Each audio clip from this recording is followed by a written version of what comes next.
So Melissa is trying out the backhoe for the first time.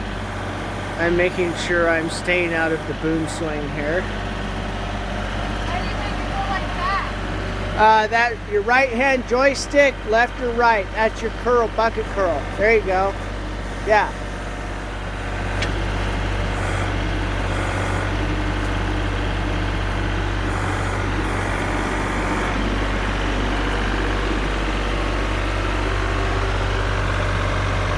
So this is her first time using a backhoe, obviously.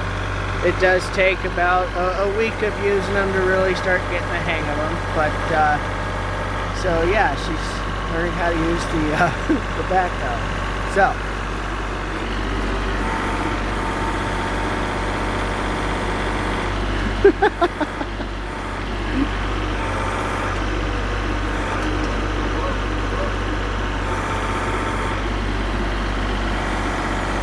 So another trick is learn. Stop.